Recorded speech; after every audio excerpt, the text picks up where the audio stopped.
All right, thank you very much. Oh man, look at this. It's so loud. Is that too loud for anybody? All right, just making sure. Sometimes I can get real excited. So passionate about this stuff. All right, so I'm glad you guys are at least being able to eat now that we finally got into this room. And so what I'm going to go over here, and this is also Leela right in front of me here, what I'm going to go over is just most of the basics of the protocol training. And a lot of times when we do this in the research building, we actually have people with laptops following along interactively. What we'll do here is I'll pretty much go through all the steps.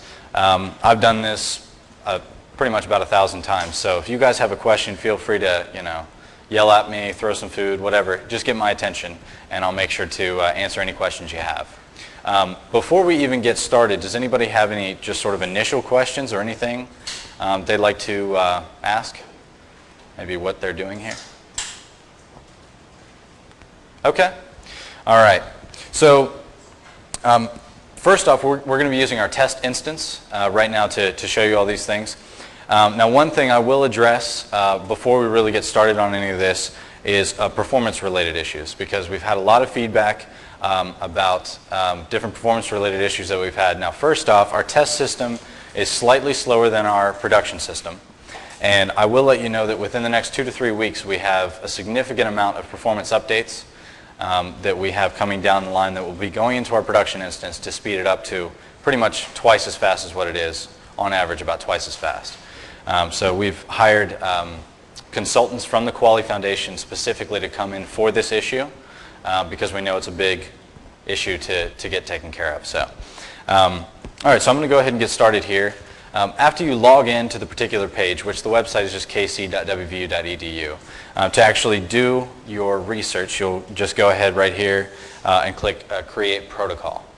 So you can see there's a lot of other information on this page. This will eventually do everything that research administration needs.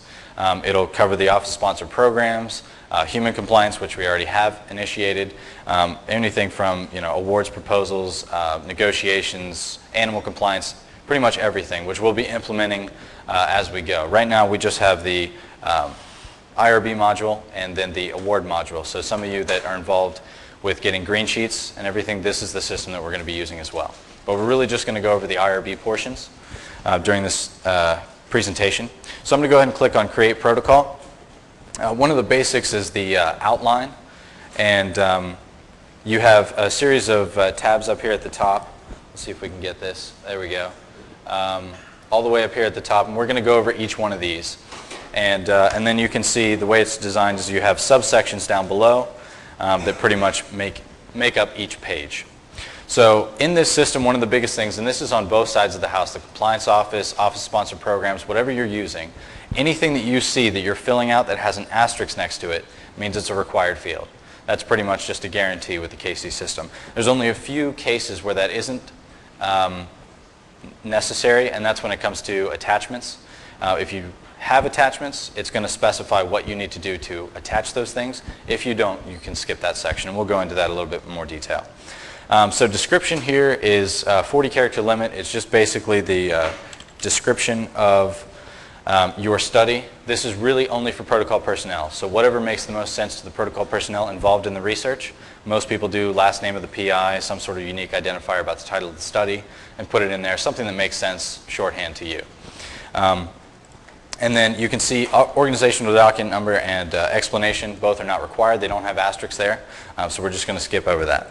And there are going to be quite a few things that we're going to skip over as they're not really necessary for this initial protocol training. So the next here is your protocol type. This is where you'll select your type of review. And we'll go ahead and just select exempt for this example. Title, 2,000 character limit. You can have an extremely long title in here. I'm going to be very uninventive and just put the word test, as I do very often. The next piece over here is the principal investigator field. This is where you'll pick your PI. Now there's a lot of things to learn when it comes to searching in this system. First off, you can see here we've got quite a few different places where you can put in information.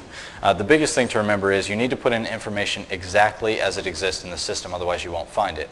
But what you can do to accommodate that is use what's called a star search, or the asterisk search, or wildcard search. Essentially what that is you use an asterisk as a variable for any amount of characters, letters, or numbers. So as I stated before, my name is Mike Manley. So what I'm going to go ahead and do is search for my name using the asterisk options. So for instance, my last name, if I can't remember how to spell it, which happens more often than I'd like to admit, we'll go ahead and put M-A-N and then star. And then as far as my first name, I don't know if it's under Mike or Michael, so I can just put M-I and then star. And by hitting enter there, it's going to get 6 different items. And you can see we've got Michael Manley, Michael Manuel, Michael Mansfield. So we've got a lot of different things to choose from. Once you find the particular person or value that you're looking for, you'll just go ahead and hit return value. And that takes it back to the previous page. So now you can see that I'm listed as the PI on the study. Now, PIs always have to be full-time or adjunct faculty. That's just a WVU rule. So as long as you have a MyID, you're going to be found in this particular piece. And we'll go into a little more details about if you're non-affiliated WVU or something along those lines on the next page.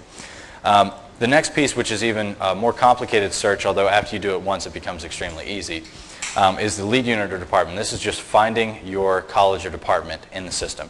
So yet again, we'll click on the magnifying glass, which opens up a search field. That's going to give us a couple of different options. For this, the best thing to do is to choose the unit name category and then pick a unique one-word identifier out of your college or department's name and surround it in asterisks. So commonly I do star medicine star. So I can find 23 different things that have medicine in it, whether it's behavioral medicine, community medicine, emergency medicine. And then once I find that particular category, I'll go ahead and select return value. Now the thing to point out here is you can see there's a unit number column that has WVU and then a numerical identifier after it. Once you find your college or department once, all you have to do is simply remember that WVU number. And then when you actually go in to do any research, you can simply you can type it in without having to go through the search. So you can see I've picked aerospace studies. Okay. Now, in this system, there are 2 different ways to save. Oh, yeah. How do we go in and have you add another department if we're not in there? Currently, it's a very complicated process because both the Compliance Office and the Office of Sponsored Programs both use it. So if that's the case, just essentially if you send me the email, I'll get it started for you. But it goes through all types of things like the chair of that particular college or department has to send authorization and everything, and it goes through the Office of Sponsored Programs as well. So first off, if you can't find it, let me know and I'll see if I can find it for you. If not, if we know it's not in there for sure, then we'll go through those steps. So in this system, you can save one or two different ways. You can, of course, use the Save button at the bottom, very obvious option, or you can simply navigate from one tab to another. So anytime you change tabs, and these are the tabs at the top, these different pages, anytime you change these pages, it's going to automatically save your document. One thing to point out is our system has a 30-minute timeout. So after 30 minutes of inactivity, which means after 30 minutes of not saving or moving from page to page, it will time you out of the system. At 25 minutes, it'll prompt you to let you know that that's about to happen. And then, like I said, every time you hit save or every time you move from page to page, it automatically resets that timer. So what I'm going to go ahead and do is hit save here. This is one of the slowest pieces of our system, is the initial save. It has to do with our roles, and it gets to be very technical the way it works, but this is one of the biggest delays in the system, is this initial save. It will take anywhere from probably 1 to 2 minutes. Every subsequent save after that is very fast. It's under 10 seconds. And then especially with the performance fix that we'll have, it should be under 5 seconds. So as I've already hit save, I'm going to let this process a little bit, and I'm going to go through the rest of it as we go. Status and dates section we won't need at all. It's just simply some informational things. Additional information I will go under.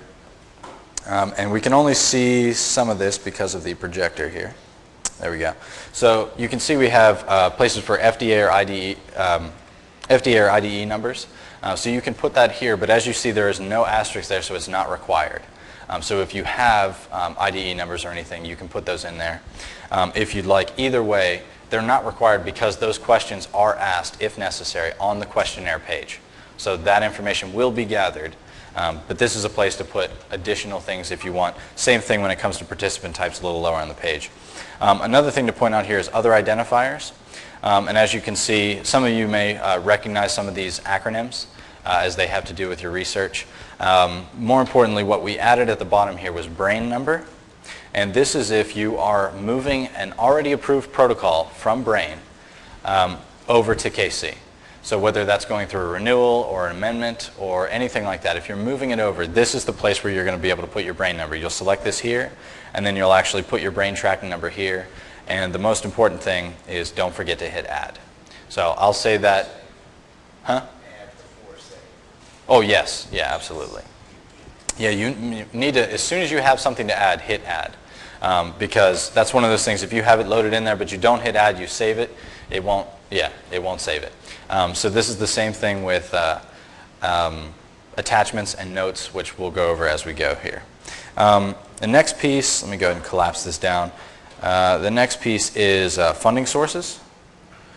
And if you have a funding source, this is one of those places where you can see there are asterisks here.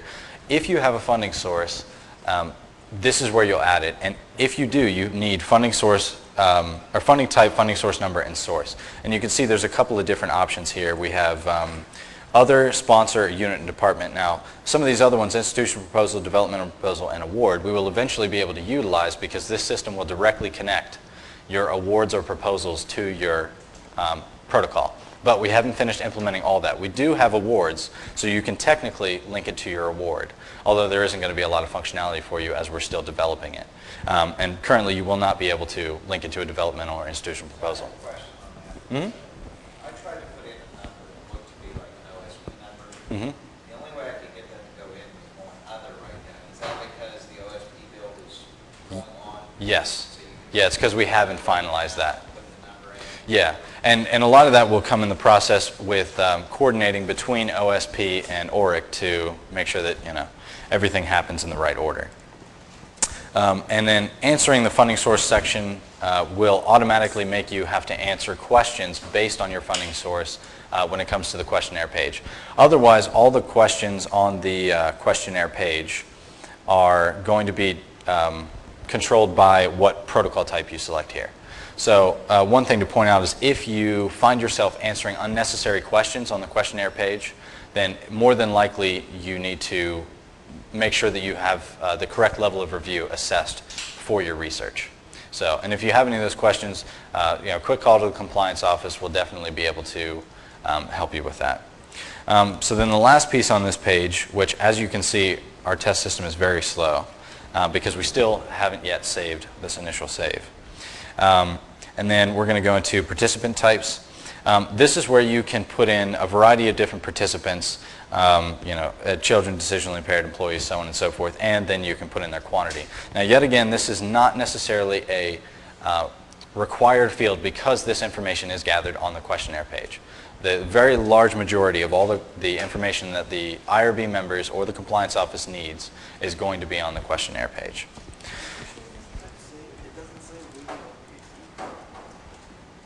Well, that would be a big waste of time if I didn't click save,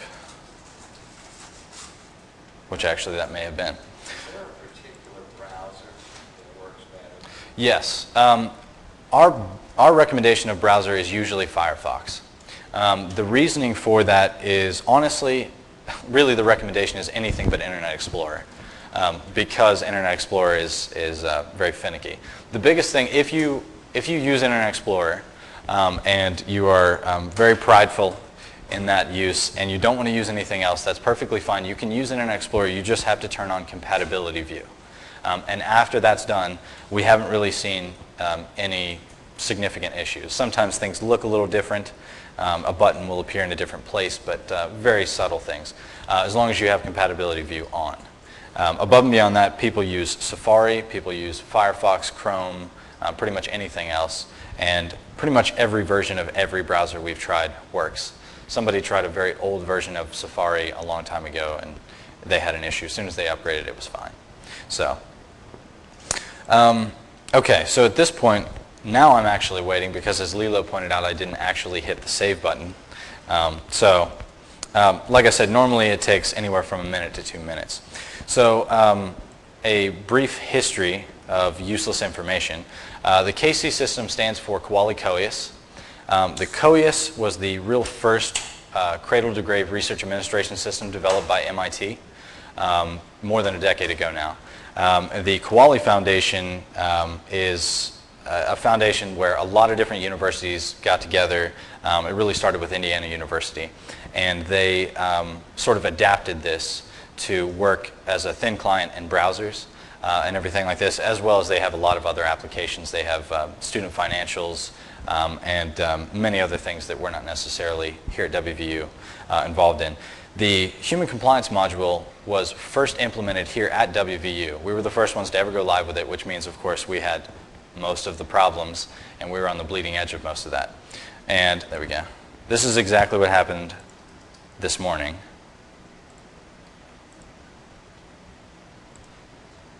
It's just a lot more pressure because there's more people here. So Koios is the Greek god of knowledge. Kowali is a kitchen instrument used to cook rice. So there's your two, who wants to be a millionaire facts of the day. And as we're still waiting on this, does anybody have any questions?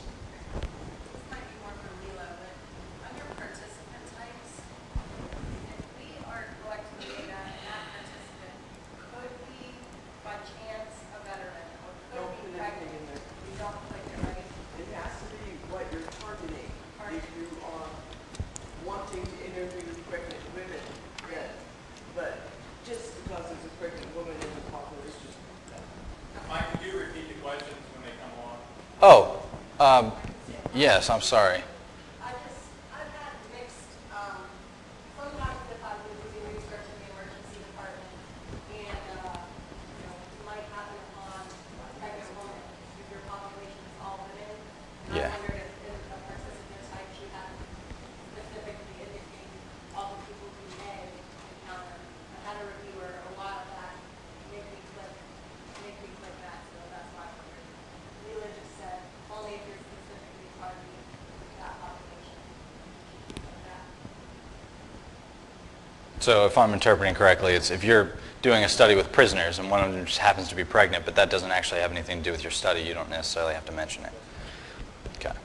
All right, so now we're on to the personnel page. And this is one thing to point out here is up at the top of the page, this is where you're going to see different sort of statuses from the system, letting you know if it was saved, submitted, or if there's any particular errors. So I'll go ahead here with the Principal Investigator. I'm going to go ahead and expand this. You can see we've got myself listed here, 4 subsections. Only 2 of them we really need to go into here, one of which is person details. And we've got the affiliation type, which the PI pretty much is always affiliated. But this question is also asked for co-Is. Then we've got briefly describe the qualifications and experience of the primary investigator, which the 2 particular fields that the compliance office is looking for here is years of research experience and position within the university. So I'm going to go ahead and fulfill both those by putting the word test. The compliance office always loves my protocols. And the next piece, contact information. I will go over this here. At least one time within the system, you want to check your contact information to make sure that your email address is correct. Because if it isn't correct in here, that means that it's not actually correct in the MyID system because we pull directly from the MyID system. And then that means you're not going to receive notifications because the system's going to use whatever email is here. So if you have that issue, the best idea is to contact OIT. If you have any issues with being able to contact them or getting anything moving, feel free to give me a call, and then I can try to work with specific people who I've worked with many times before, and we can try to get that taken care of. There's always complications when it comes to MyID just because it feeds off so many different systems. So, but that's one thing. As long as it's in there correctly, then you won't really need to go to this contact information again. Here in this system, all the attachments are on the Notes and Attachments page up here at the top, except for one, and that's the one I'm going to go over right now. It's the Disclosure of Interest in Research, which is a type of conflict of interest form. And you can select conflict of interest.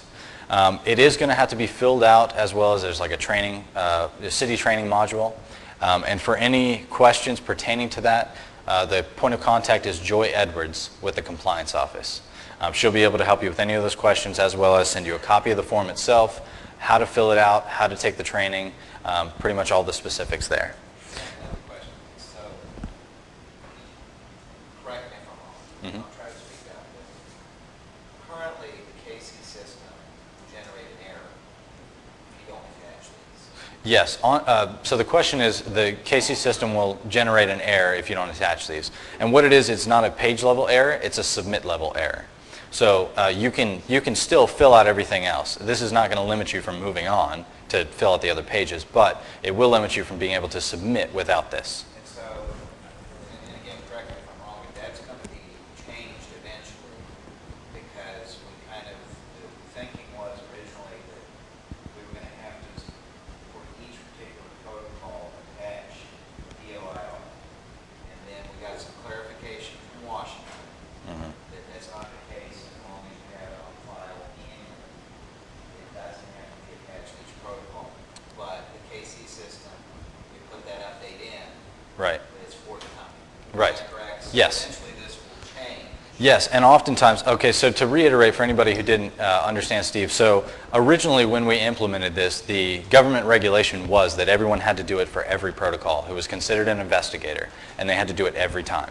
Then they found out that that wasn't necessarily the best decision, and they decided to change that. Well, we had already put in this validation, and then in our upgrades, we have to prioritize what we can and can't do. So oftentimes, even when you get the conflict of interest to Joy Edwards, which is the main thing, if you don't have a copy of it or anything, people have attached essentially just blank documents explaining, hey, I've already sent this and so on and so forth. What Joy does now is she sends back an acknowledgement email. That acknowledgement email, Forcing you to send you your form yeah, as a PDF. and you can go into that going into the ORIC website, which is oric.research.wvu.edu. Look for conflict of interest and you can go directly into it. You want to do it that way and fill out the form. So yeah, and really a catch-all is that if you ever have any questions based on the system at all, give me a call. Because even if I can't answer it, I'll make sure that I get you to somebody who can. And I've got copies of my business cards up here if you guys want to stop up here before you leave. It's got work phone, cell phone, email, whatever you need. So that's really all that's required for the principal investigator. I'm going to go show you how to add somebody to this study. So we've got employee search and non-employee search. The differences between that is employee search is anyone with a MyID. So that's teacher, student, faculty member, anything. As long as they have a MyID, they'll be found in employee search. If they are not affiliated with WVU, they don't have a MyID, they're with another university, anything like that, then they'll be found in the non-employee search. Now, they're not going to be in there natively, of course, because we couldn't get all 6 billion people's names. So what it is if you know that you're going to be working with somebody outside the university, simply just let us know. We'll just ask for basic first, last name, email, and maybe 1 or 2 other unique identifiers.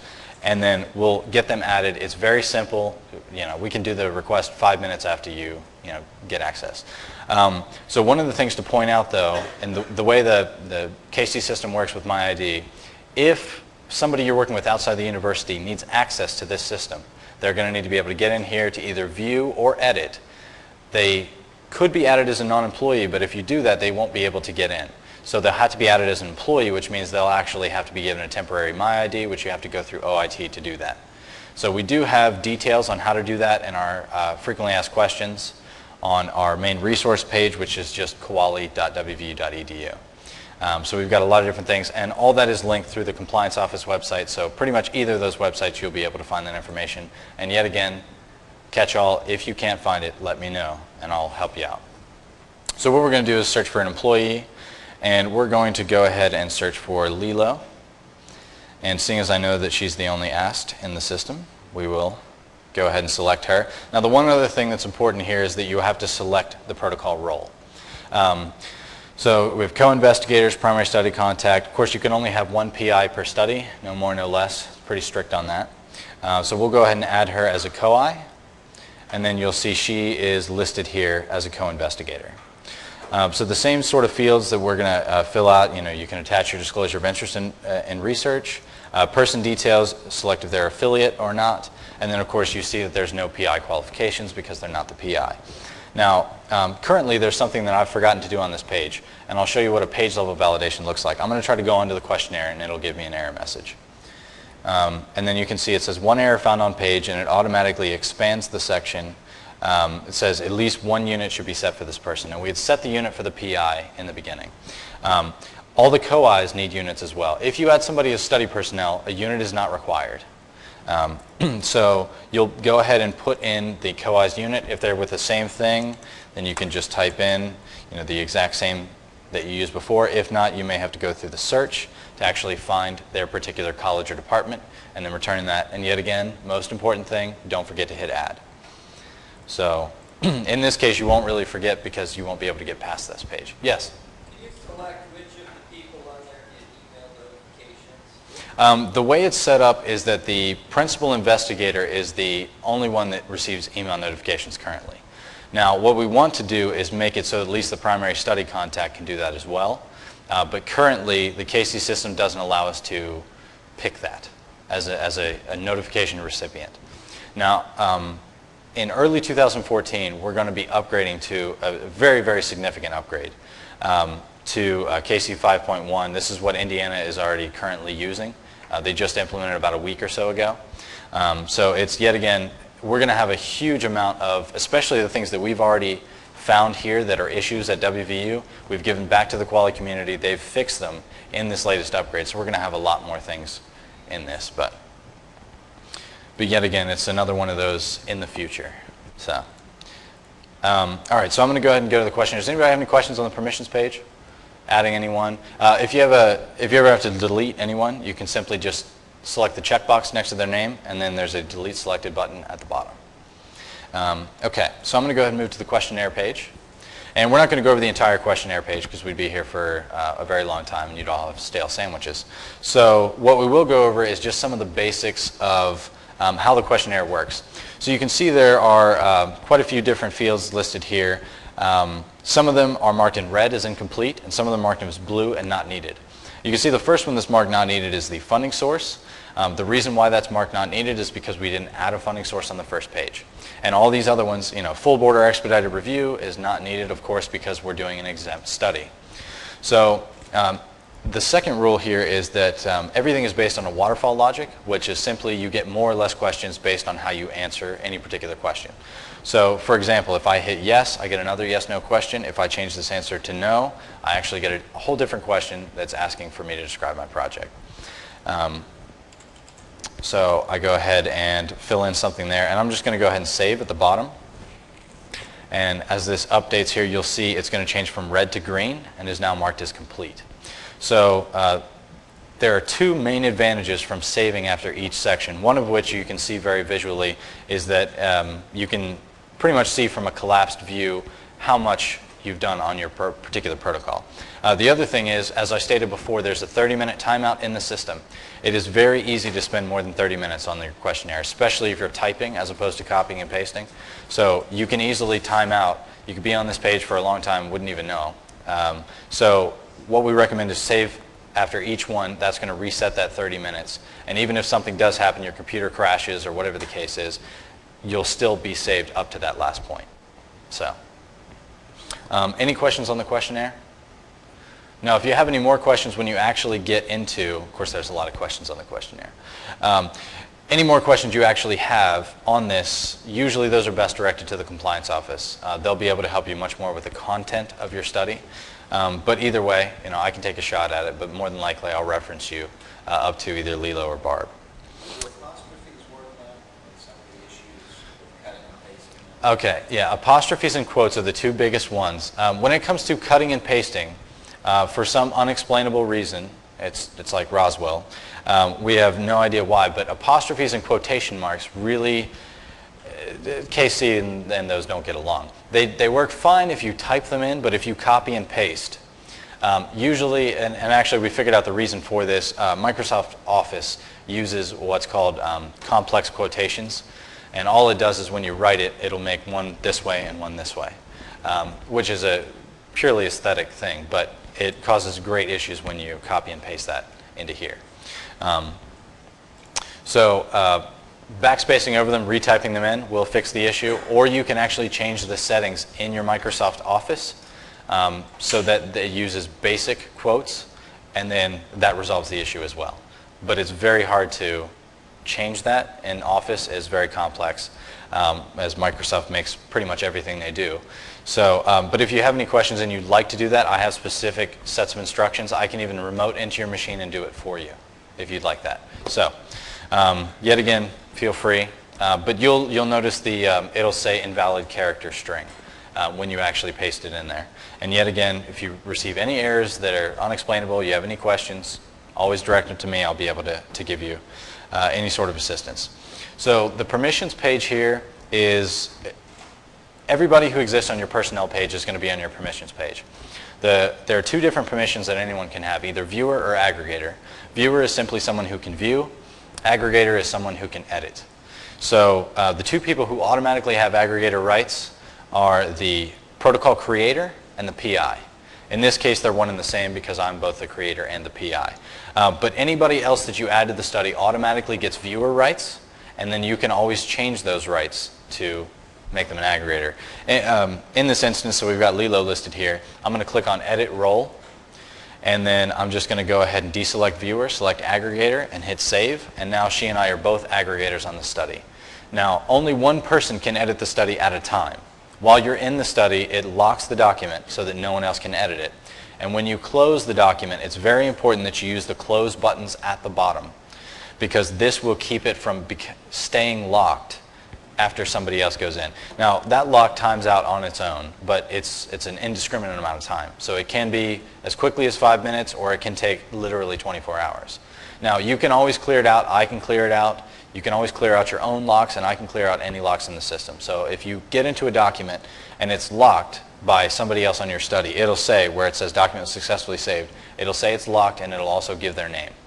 So you can either contact them, have them remove their own lock by simply opening up and closing at the bottom, or you can just call me and I can unlock it as well. So one other option you have on the personnel page is you can add people to your study who are not actually involved in your research. So this can be useful if you want to give somebody view rights, or you want somebody to actually come in and help you edit or fill out your protocol. You can actually add them here. They have to be a WVU, they have to have a MyID because this does the employee search, and you simply just do this search here and then search for your person and then give them either viewer or aggregator and hit add. So the thing to remember though is these people added on this page are not involved in your research. The IRB members are not trained to look on this page for anyone, and then of course those people aren't required to do conflict of interest, disclosure of interest in research, any of those particular things. So if you're going to have somebody else on your research, make sure they're on the personnel page, and then you can edit their level of access here. Any questions on personnel? Okay, so we'll go into notes and attachments here. There is two different sections here. Attachments. We've got a wide variety of different attachments that you can have. You are going to see specific things in the questionnaire. When you answer a particular thing, it's going to say, you know, hey, you've also got to attach such and such on the notes and attachments page. Those are all going to be submit level validations, so if you forget any of those, it will not let you submit without making sure that you at least have a document labeled correctly. Doesn't necessarily mean you're uploading the right document. You could accidentally upload some photos of your spring vacation. But all right, so I'm just going to go ahead and select like advertisement here. And then status, you have complete or incomplete. Complete is very obviously if the document is complete, that's what you want to do. The thing to remember about this is you can upload any document as incomplete, but you cannot submit your protocol with anything marked as incomplete. So a lot of times PIs will use this when co-Is are helping, you know, fill out the study. You've got students, anything helping.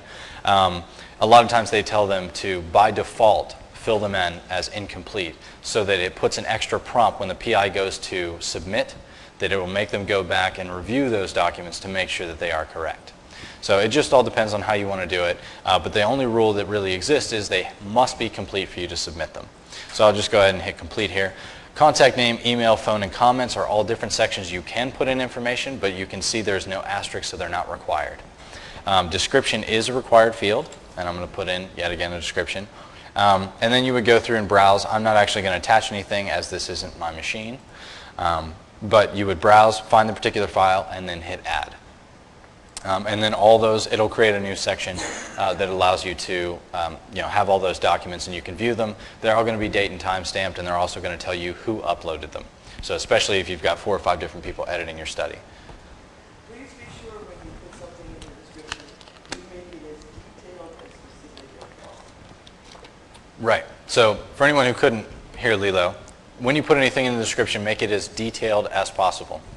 So following by my example, putting the word test would probably be not the best idea. So the next area, does anybody have any questions on attachments? I just want to mention on attachments, and I have a lot of time. But for consent forms, you can use a template, the website, or you have your own template, your Word document. You need to save it as a PDF before you upload it into the system. But we can't take, the board can't take a Word document. It needs to be a PDF when it's attached. Yes, that's a very good point. Yeah, go ahead.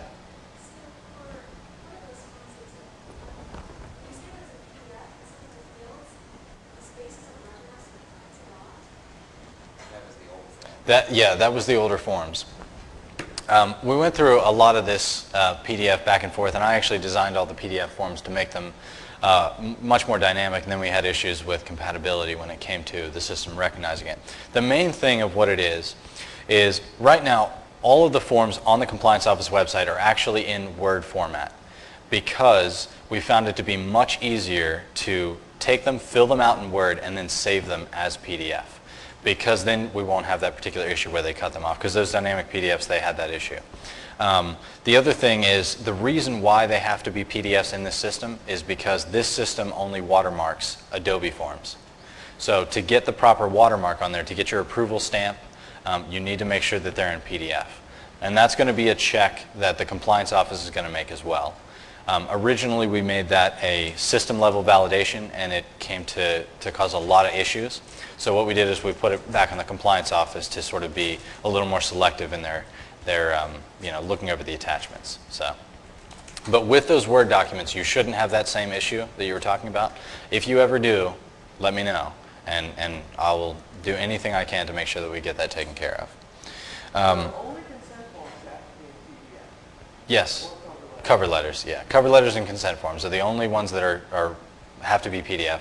Anything else, it's whatever format you have it in. It could be PDF, Word, Excel, PowerPoint. I mean, it doesn't matter. We don't have any file restrictions except for executable files because we don't want people uploading viruses. So, but above and beyond that, you can any file type you have, even WordPerfect, as some of us really like to use.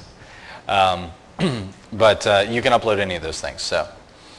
Next thing here is the notes section. It's very simple. There's just note topic, note text, and then the restricted box you don't have to worry about. This is only for administrators, and then an add button. So more importantly, it's what you use this for. So what you're more than likely, most often going to be using the notes section for is when you submit a protocol and it gets sent back to you for revisions. Once you get those revisions, they'll say, the reviewer may say, hey, address thing 1 and thing 2. So you go, you address those things, and then you go through here, and your first note, it says, I address thing 1, add. Second note, I address thing 2, add. That's one of the things that is a little bit easier for the reviewers is if you have them in separate notes instead of just filling up an entire 2,000 character box. I have also seen, just the same as a reviewer now, if you want to type up a response, save it as an attachment as well, just so we have something. It just expedites the entire process. So either way. So then you should put in the notes, please see attachment. Yeah, well, that's what Right. So we're going to look for something in the notes, but if you do that and hash, like Leela's saying, just call our attention. Yeah, because the notes section won't format anything. Even if you put, carriage returns in there, it's going to automatically condense everything down. So if you want to do it that way, attaching a document, and you could just use it as other or whatever the case is, and then just say see attached. And then they'll be able to just look on the upper part of the page and be right there. And then yet again, everything will be date and time stamped. Once I save here, you can see it's date and time stamped, and then it's also got my name. So, any other questions on notes and attachments? Okay. All right. And if I miss over anybody, just feel free to yell out. So I'm going to go ahead to the protocol actions page. It's the last page we're going to go over, and there's a significant amount of things on this page. The first one, first off, as a reviewer, you're only going to see the top two subsections here, submit for review and then delete protocol amendment or renewal. The close and manage notes are both administrative actions. So to submit for review, you'll just go ahead and hit show here. You can see there are 3 different fields located. Only 2 of them have asterisks, so only 2 of them are required. You really don't even need to worry about type qualifier. We will eventually be hiding that anyway, just to remove confusion. Submission type, you'll select whatever is listed here.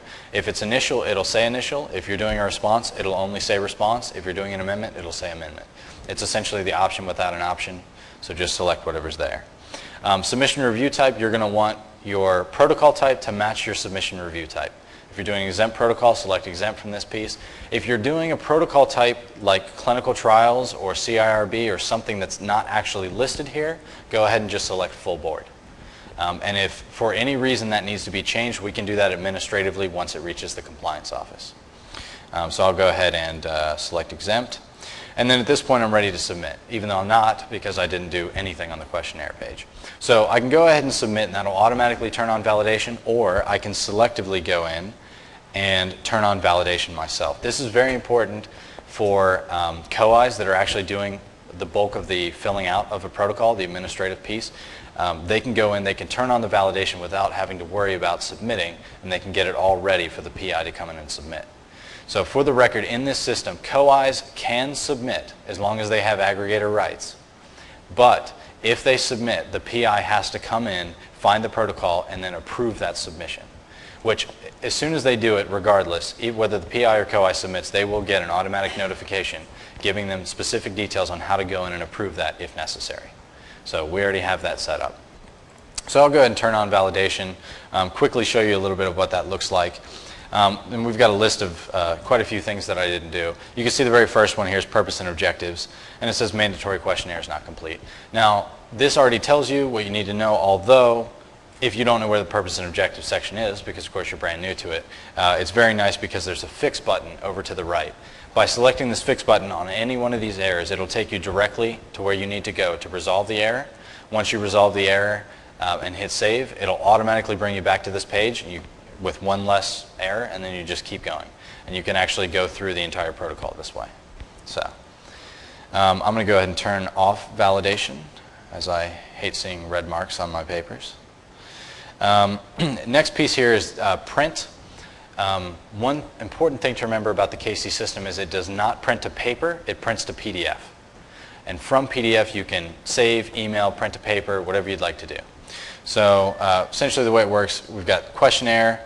These are all the different sections in the questionnaire. You can choose to just print off everything into one PDF, or you can actually select any different pieces or parts, and then of course there's a select none or select all option to help you with that. And then you just simply hit print selected. Same thing goes with the protocol details. We've got different details, organization, investigation, funding source, all these different pieces of information that you can or can't put on your specific PDF that's printed out. Summary and history, the summary section really is just a summary of everything we've gone over, so I'm not going to go into a lot of detail there. As I'm thinking about it, this is one of the more important things to remember, is your protocol number is found in the top right. It can be found in other places, as you can see in the summary. You can find your protocol number here as well. This is going to be the easiest way to find your protocol, is to remember your protocol number. If you can't, there are literally thousands of ways to do it, and that's the reason why we say remember your protocol, because it is very complex and convoluted in some ways searching, because there are so many options. And I'll show you that after we get finished with this page. Like I said, summary is really just everything we went over. History is going to be very important. History is going to show you everywhere where your document's been, if it's been created, sent back for revisions, approved, amended, any of those things are going to be found here. But most importantly, this is where you're going to find all your correspondence letters. Your approval letters are going to be here. The revisions, when they come from the compliance office, they're going to be here as well. So essentially what you're going to see, I can't show you exactly, but it'll say, instead of protocol created, it'll say like protocol approved if you're looking for your approval letter. And then directly below it, it'll have a place where it says correspondences. You can hit show and then view, and it brings up that correspondence letter. And then you can, of course, it's in PDF format. You can save it, print it, however you'd like to do. So So the history section, and also to note, whenever any of these actions happen, the PI gets notified whether approval happened or it was sent back for revisions, and the notification will give you specifically step-by-step instructions on how to get right here. It will also have a link directly in the notification that will take you directly to your protocol. So it's advantageous to read those emails. Copy to a new document.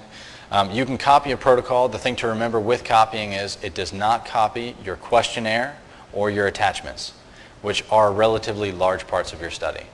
Usually the only reason people use the copy function is if they have a large amount of personnel on a particular study that's going to be used, or at least the majority of those people are going to be used on another study, and then they can save themselves the time of having to go back, search for all those people, and add them every time. So the next piece here is the route log, and we had some issues earlier. Okay, good. So the route log here is going to show you the past, present, and future. It's pretty much like the Ghost of Christmas of your protocol. So it's going to tell you all the actions that were taken. It's going to show you who it's waiting on, and that's usually the biggest thing that people are always interested in, is after they've submitted their protocol, they want to know what's going on with it, And so you can find, for instance, if you're the PI, you've submitted your protocol and it's like 2 days later and you want to know what's going on with it, you can come in the route log and you can see here if it's listed with your department chair, then it's saying it's waiting on them to actually approve your protocol. So they will receive bi-weekly notifications, or twice a week. Really? You? Okay. Okay. We'll have to look into that then. But yeah, and come our upgrade in 2014, we should be able to automate this like all the other notifications. This is one of the very few notifications that aren't automated. They're manually generated by myself, usually on Tuesdays and Fridays, give or take. And then future action requests will also show you all the different places where your protocol will need to go before it reaches the compliance office. In some cases, it can actually go directly to the compliance office if you don't even have a department chair. In some cases, it could be a chair sign-off, a location sign-off, radiation, biosafety, all different sign-offs can actually be in this chain depending on your research. So this is where you can go to find a lot of that information. Ad hoc recipients you won't need to worry about at all. That's if you want to send your protocol to somebody else, and all that does is really delay it from getting to the compliance office, so steer clear. Does anybody have any questions on anything we've gone over thus far? Okay. So the only other thing I want to point out here is I'm going to go ahead and copy this, and I'm going to go back to the main researcher page. Very important thing is to be able to find your protocol after you've created it. So there are two searches. One is the most generic and probably the best and easiest to use, is just search protocols. Very basic. You just click on search protocols, and as I pointed out here, there are a wide variety of different things. I mean, there are tons of different ways to find your protocol. But the thing is if you put information that is incorrect in any way, like a typo or an incorrect date, in any of these fields, you're not going to find what you're looking for. So usually you want to be as simplistic as you can. So like I said, if you know your protocol number, simply put in your protocol number, hit search, and this is going to scroll down, and you can see here, this is the protocol that we made, and we have edit or view. Now if you don't have edit rights, you of course won't be able to hit edit, you'll only be able to view it. That'll just all depend on your level of access within the protocol itself. The other search, which is useful. Back on that search protocols. Yeah. If you can't find a protocol number, don't know where you put it, you can search by your name, but put an asterisk in front of your last name. Yeah. Just putting in your name won't do it, because that's not the way it is. Or you put an asterisk on the tail end. Yeah, you have to put asterisk. Well, if you do your first name and put an asterisk on the tail end, you can do it, but you have to use the same as what is in the MyID system. Yeah. So essentially the idea is that Can you do a partial name, last name? yes, and if you do your last name, put an asterisk on the beginning because that'll get your first or middle name or initial or anything. And if you do your first name, do it on the last name. So, and if your fish name is, or if your full name is John Smith, then you probably just try again. So there, like I said, there is a lot of, and you can even do the same thing with title. If you know there's a unique word in your title that's really not going to be in a lot of other people's titles, put an asterisk before the word, put in the word, put an asterisk after the word, and you'll find it. as long as you spell the word correctly. So a lot of times with some of those pharmaceutical studies, some of those words can be really difficult and almost unpronounceable. So the other thing is, all my protocols is you can utilize this if you're the PI. If you're the PI, clicking on all my protocols will bring you to essentially the exact same screen as the search protocols, except it's going to automatically filter out all the protocols in which you're the PI at the bottom. Now the downfall of this search is it takes forever. And I'll show you. If you click on it, it's just going to sit here and load. And I guarantee you I'm just going to close off this page before it finishes. But this can be utilized, can be very nice if you're trying to do, from a PI's perspective, you're trying to sort of report on the different things that you've had and you want to sort of go back into those. You can hit that and that's automatically going to pull all those things up.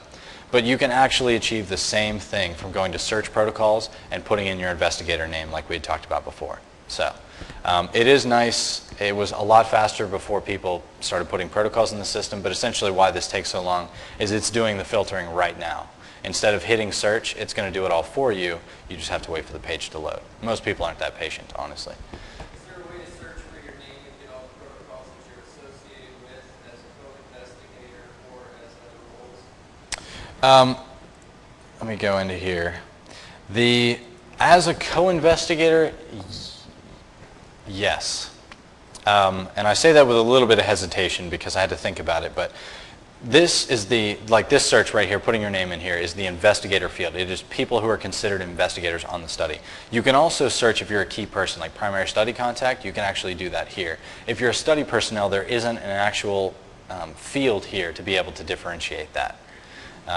So there are ways to actually report on that, which our office can do, and if that's a concern for a lot of different people, we can do that. We've already started creating those different things for the compliance office, and it's something that actually works inside of KC, but it's not KC at all.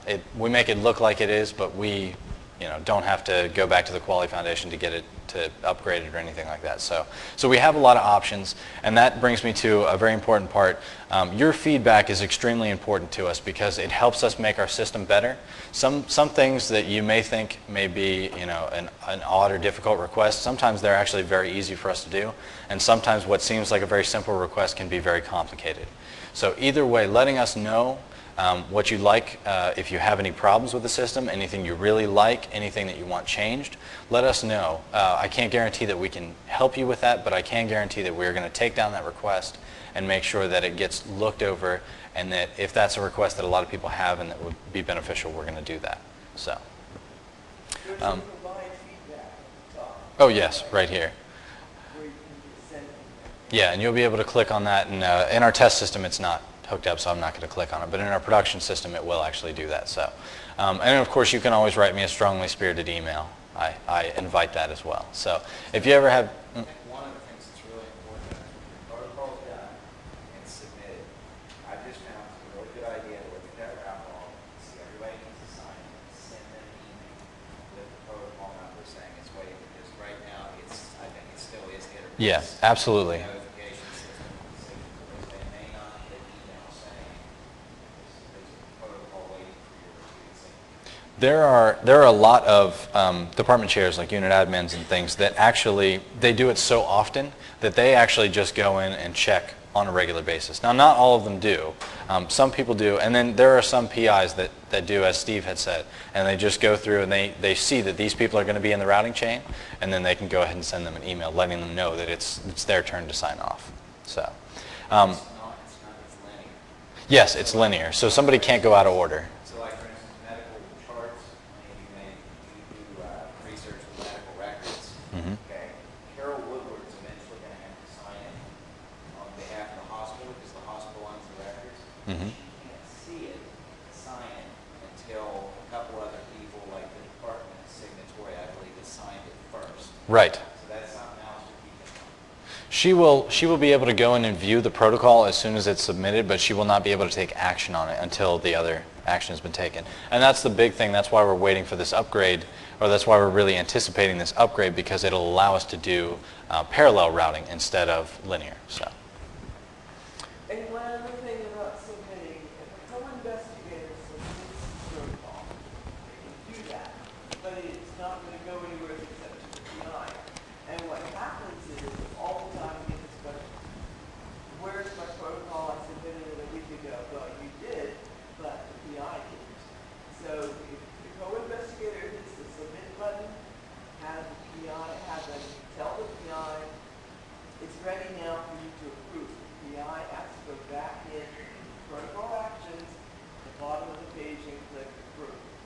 Yeah. then it'll go on. Yes, and up until, actually it was just only a few weeks ago, that wasn't a notification that we had in our system. We just now have it. So if the COI submits, the PI will get notified, letting them know. If they didn't submit, they need to go in and approve, and it gives them instructions on how to do that. As well as the manual notifications that I go through. If I see that anything's still sitting there, I'll still send manual notifications that have all those details. So, you know, it's one of those things, hit it from all angles if we can, to really help the efficiency of the system. So, all right. If you guys have any other questions, feel free to ask me, and you feel free to come up here. I've got a wide variety of business cards up here if you want to grab these before you go. That's got all my contact information if you guys ever have any questions. Otherwise, you've been a great group, and thank you very much.